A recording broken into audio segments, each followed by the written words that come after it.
বাগানে আসলে মনটা ভরে যায়। চারিদিকে গাছপালা দেখলে মনটার মধ্যে আনন্দে আটখানা হয়ে ওঠে। আর এই দেখো আমার আম গাছ। কি সুন্দর না? নীল পুজো না হলে যেহেতু আমি আম খাই না, তাই আমার এই আম গাছের থেকে অনেক আম পড়ে গেলেও সেগুলো আমি খেতে পারিনি।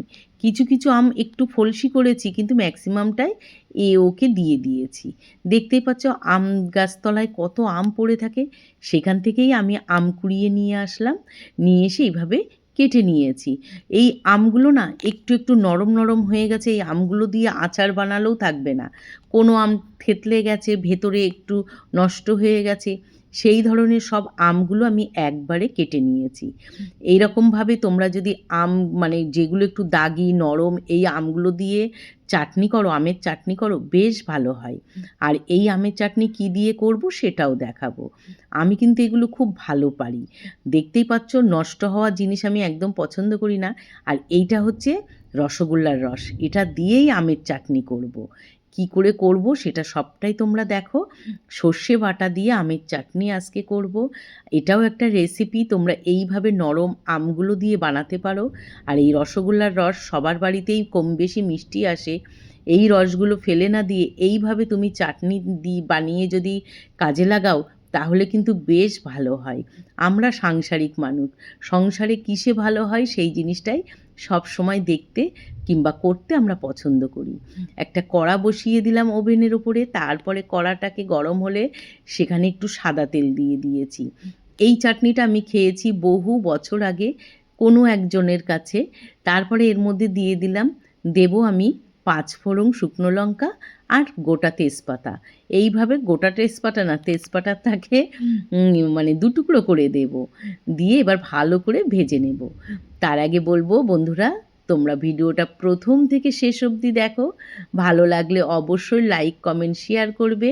আর যারা এখনও আমাকে ফলো করোনি তাদেরকে বলবো, তোমরা একটু ফলো করে তোমাদের পাশে আমাকে রাখবে।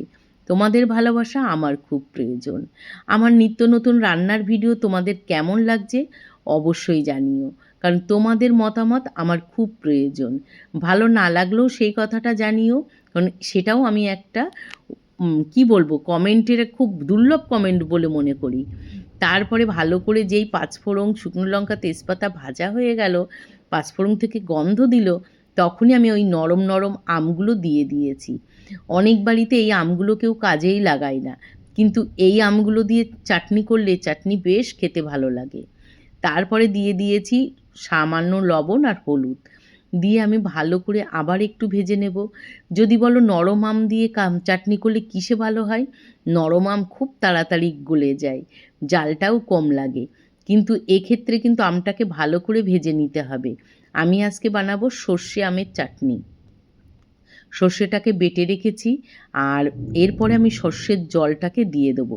সর্ষেটা ধুয়ে তার ওপরের জল দেবে। কিন্তু এই যা! আমার তো সেটা হলো না। আমার তো খোসা শুদ্ধই সর্ষের জলটা পড়ে গেল। দেখেছো তো অনেক কিছুই হয় না।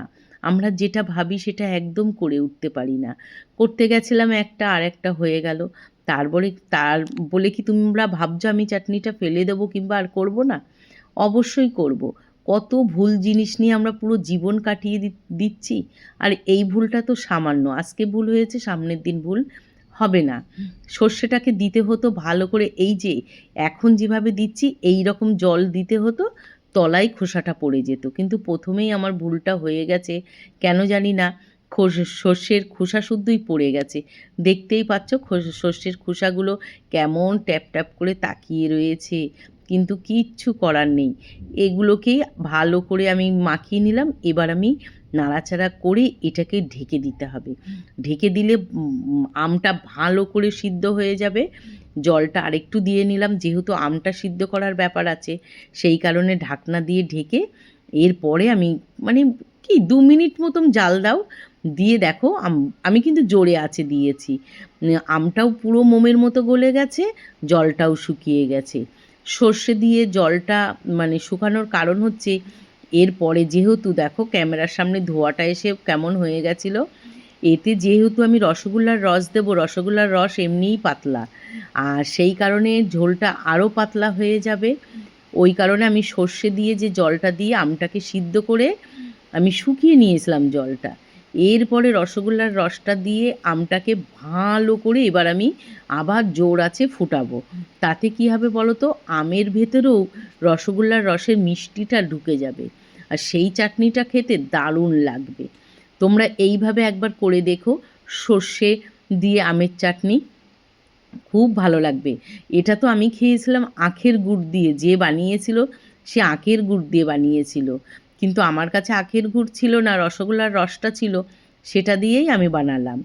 তোমরা এইভাবে একবার করে খেয়ে দেখো। আমের চাটনি, এখন আমের সিজন, আর যে হারে এবার ঝড় বৃষ্টি শুরু হয়েছে, প্রচুর আম পড়ে যাচ্ছে। এতদিন পড়তো গরমের জন্য, রোদের জন্য, আর এখন আম পড়বে ঝড় বৃষ্টির জন্য। বাজারে প্রচুর এরকম ফাটা নরম আম পাবে খুব কম দামে। সেগুলোকে এনে এরকম চাটনি করে তোমরা যদি কয়েক মাস রেখে দিতে চাও তাহলে রাখতে পারবে। আর এই যে লবণ, আমি দেখলাম একটু লবণের প্রয়োজন আছে। জীবনে লবণটা না খুব প্রয়োজন, লবণের ব্যালেন্সটার প্রয়োজন। তুমি কারোর জীবনে লবণ হতে চাইলে, তুমি কারোর জীবনে যদি ব্যালেন্স করতে চাও তাহলে লবণের মতন করো, না বেশি না কম, প্রয়োজন অনুযায়ী থেকো, তাহলে দেখবে ভালো থাকবে। ঠিক লবণও তাই আমাদের কাছে।